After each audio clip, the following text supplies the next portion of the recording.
Comme plusieurs pays touchés par la crise mondiale liée au Covid-19, le Maroc a pris des mesures de lutte contre la propagation du coronavirus sur le sol national, à savoir la création d'un fonds spécial pour la gestion de la pandémie du Covid-19. Sous les hautes instructions de Sa Majesté le roi Mohammed VI, que Dieu l'assiste, le fonds spécial pour la gestion de la pandémie Covid-19 a été créé, cumulant à date plus de 32 milliards de dirhams. Les personnes intéressées peuvent procéder au versement de leurs contributions par virement en versement ou par chèque au compte bancaire créé pour cette fin ou par l'envoi d'un SMS au numéro 1919. Fiscalement, ces contributions revêtent le caractère de charges comptables exceptionnelles d'utilité publique et sont déductibles du résultat fiscal. Comptablement, ces contributions versées étant significatives pour être rattachées à un seul exercice comptable, elles peuvent être transférées à l'actif du bilan à amortir sur une durée maximale de 5 ans. La déclaration de l'état d'urgence sanitaire. Instaurée sur l'ensemble du territoire national du 20 mars au 20 avril 2020, prolongée jusqu'au 20 mai puis jusqu'au 10 juin 2020, elle prévoit l'exposition des contrevenants à une peine allant d'1 à 3 mois d'emprisonnement et ou d'une amende allant de 300 dirhams à 1300 dirhams, la suspension des délais légaux et réglementaires en vigueur jusqu'à la levée de l'état d'urgence sanitaire, ainsi que le maintien de la continuité des services vitaux, avec adoption de mesures de police administrative permettant d'assurer l'ordre public sanitaire. Mesures propres aux entreprises. Mesures juridiques propres aux sociétés anonymes. Premièrement, possibilité de tenue à distance du conseil d'administration se rapportant à l'arrêté des comptes de 2019 par les moyens de visioconférence ou équivalent par dérogation aux dispositions légales en vigueur. Pour les sociétés qui ne disposent pas des moyens de communication à distance, le directeur général, le président-directeur général ou le président du conseil d'administration, selon le cas, doit préparer des états de synthèse annuels provisoires, valablement opposables au tiers, qu'il doit mettre à la disposition du CAC et du conseil d'administration dans un délai de 15 jours francs à compter de la date de levée de l'état d'urgence sanitaire. Deuxièmement, flexibilité pour les sociétés anonymes faisant appel public à l'épargne, autorisées à émettre des obligations sans recours à l'Assemblée des actionnaires. Mesures juridiques propres aux locataires. 2 propositions de loi ont été soumises à la Commission de la Justice et à la législation visant à astreindre le bailleur à recouvrer autrement son loyer sans recourir à la procédure d'éviction. Mesures fiscales communes.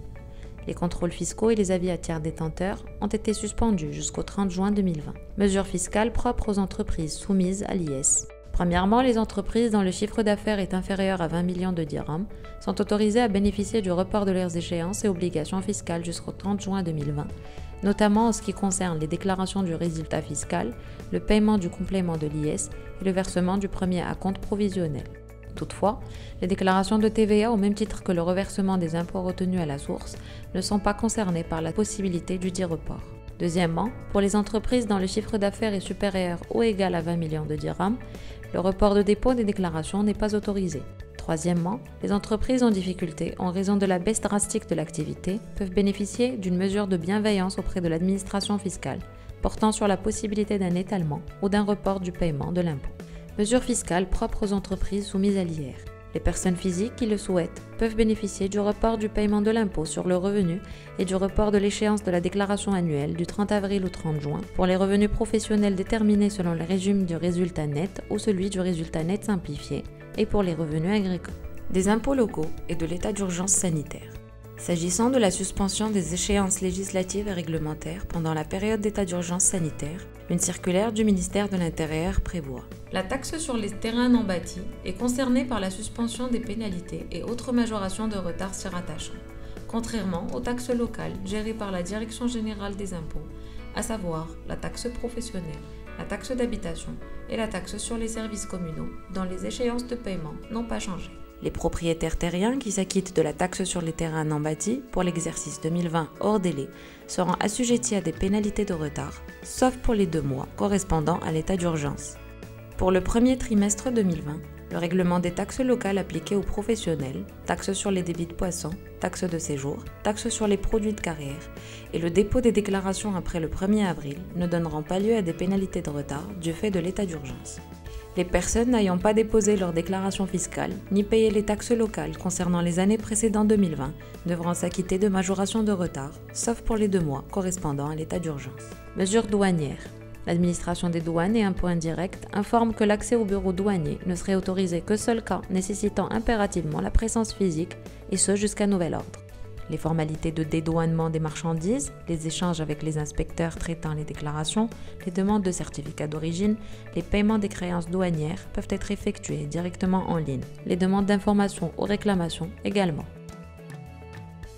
Mesures sociales en soutien à l'employeur. Dans le cas d'abaissement de l'activité de l'employeur, ce dernier peut ou accorder des congés ou des congés sans solde, autoriser le travail à distance ou le travail à temps partiel en respectant les dispositions en vigueur en la matière, ou adopter les mesures prises par le gouvernement, notamment la suspension du paiement des cotisations sociales dues à la CNSS du 1er mars au 30 juin 2020, avec une remise gracieuse des majorations de retard s'y rattachant, et l'octroi d'une indemnité forfaitaire aux employeurs en difficulté et affiliés à la CNSS. À ce titre, la CNSS informe ses employeurs qu'ils devront procéder à la télédéclaration sur le portail d'Amancom des salaires de chaque mois avant la fin du mois même.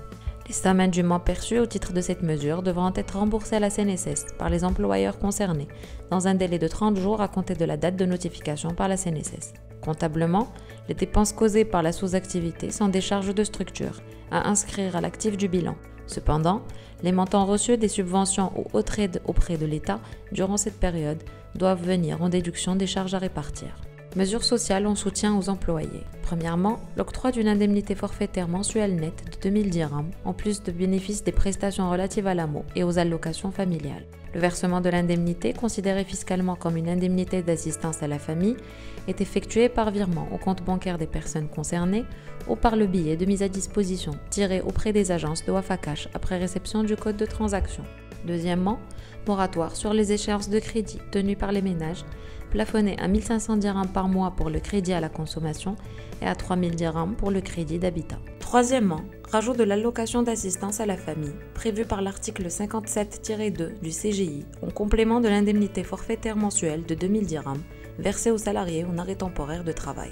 Elle est de caractère temporel et est totalement exonérée des cotisations sociales, à condition qu'elle ne dépasse pas 50% de la rémunération du salarié, nette de toute gratification, prime de rendement et autres bonus. Toutefois, sont exclus du bénéfice de cette indemnité, mais éligibles à l'indemnité servie aux personnes travaillant dans l'informel et qui ne sont pas adhérents au RAMED, les salariés ayant changé d'employeur début mars et en arrêt temporaire de travail, et les femmes rentrées d'un congé de maternité en mars, même s'il s'agit du même employeur. Mesures sociales en soutien au secteur informel.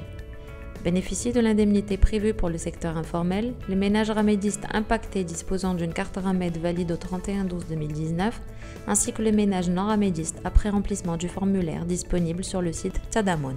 Mesures financières. Encouragement des auto-entrepreneurs. Octroi de crédit en faveur des auto-entrepreneurs impactés par la crise sanitaire actuelle, dont les intérêts y afférents seront pris en charge par le secteur des assurances. Le montant du crédit est plafonné à 15 000 dirhams et la durée de remboursement peut aller jusqu'à 3 ans avec possibilité de différer d'une année. Encouragement des banques. Premièrement, baisse du taux directeur de 0,25 points. Deuxièmement, report des remboursements des échéances des crédits bancaires et les échéances leasing jusqu'au 30 juin 2020 sans paiement de frais ni de pénalités. Et troisièmement, lancement de la garantie exceptionnelle d'Aman Oxygène au profit des entreprises en difficulté et son extension aux entreprises du secteur immobilier. Encouragement des sociétés d'assurance. Octroi d'un prêt à taux réduit au profit des courtiers et agents d'assurance qui réalisent un chiffre d'affaires inférieur à 1 million de dirhams hors taxe. Encouragement de l'office d'échange. Premièrement, report jusqu'au 20 juin 2020 des déclarations annuelles des opérations d'importation de services et franchises, de transport international et d'exportation de biens et de services. Deuxièmement, dotation touristique exceptionnelle de 20 000 dirhams accordée aux Marocains résidents bloqués à l'étranger suite à l'arrêt des frontières. Les personnes requérantes doivent prendre contact avec leur banque marocaine. Troisièmement, lancement de la nouvelle plateforme électronique Smart permettant aux opérateurs économiques de déclarer en ligne leurs opérations en devises. Encouragement des TPME industrielles. Le ministère de l'Industrie, du Commerce, de l'Économie verte et numérique a lancé une offre de conseil et d'expertise technique au profit des TPME industrielles qui bénéficient à ce titre d'une prise en charge de 80% du coût de l'accompagnement visant à permettre aux TPME de faire face à l'impact de la crise Covid-19 tant au niveau de la continuité des activités que de la préservation de la sécurité et de la santé des ressources humaines. Les TPME intéressés sont invités à renseigner le formulaire de candidature en ligne à l'adresse dédiée à cet effet. Soutien aux prestataires du transport et d'hébergement. un projet de loi 2030 édictant des mesures particulières aux contrats de voyage et de séjour touristique et aux contrats de transport aérien des passagers a été présenté, prévoyant premièrement, la compensation des clients acheteurs de prestations touristiques par des avoirs plutôt qu'en numéraire et deuxièmement, la distinction entre deux types de contrats. Ceux dont la date de réalisation qui court du 1er mars à la date de la levée de l'état d'urgence sanitaire et qui seront résolus en plein droit vu l'impossibilité de leur réalisation, ainsi que les contrats dont la réalisation est prévue du premier jour de la date de la levée de l'état d'urgence sanitaire au 30 septembre 2020. Soutien aux entreprises porte-crise. Relance TPE. Une garantie de l'État à hauteur de 95% pour les crédits accordés aux TPE dont le chiffre d'affaires est inférieur à 10 millions de dirhams. Ces crédits peuvent représenter 10% du chiffre d'affaires annuel et sont remboursables sur 7 ans, dans 2 ans de différé au maximum. Daman relance. Garantie de l'État variant entre 80% et 90% en fonction de la taille de l'entreprise. Elle couvre les crédits accordés aux entreprises dont le chiffre d'affaires est supérieur à 10 millions de dirhams ou à 500 millions de dirhams, exclusion faite du secteur financier et des sociétés holding. Ces crédits peuvent atteindre 1 mois et demi de chiffre d'affaires pour les entreprises industrielles et 1 mois de chiffre d'affaires pour les autres. Accélération du paiement des dettes des TPME. Dans ce cadre, l'établissement public ou l'entreprise arrête la liste détaillée des entreprises créancières pour que l'État puisse accorder sa garantie pour la levée par l'entité concernée d'un emprunt dédié au paiement des créances. Mesures propres à l'État et aux collectivités territoriales. Face à la baisse de l'activité du commerce extérieur, le Maroc a sollicité le Fonds monétaire international afin de tirer une ligne de précaution et de liquidité d'un montant de 3 milliards de dollars, remboursable sur une période de 5 ans, avec une période de grâce de 3 ans. La suspension des opérations d'engagement des dépenses publiques. Le gouvernement a décidé la suspension des dépenses publiques au titre de l'année 2020 afin de faire face aux défis et priorités relevant de la baisse des recettes fiscales, de la baisse des réserves en devises et de la réorientation de l'effort budgétaire vers les départements de santé et de l'intérieur, ainsi qu'au soutien économique et social des ménages et des entreprises impactées. Mesures propres aux entreprises et établissements publics. La création d'un fonds de garantie spécifique pour les entreprises et établissements publics et dérogation aux modalités de conclusion et d'exécution des marchés. À cet effet, la publication des dossiers se fait désormais sur le portail des marchés publics ou sur le site web des EEP. L'ouverture des plis est désormais organisée à huis clos et les questions des concurrents seront traitées par voie électronique. Les informations publiées sont de nature générale. Pour un avis professionnel se fondant sur un examen approfondi des faits et de leur contexte, veuillez communiquer avec vos experts, Fizesier associés.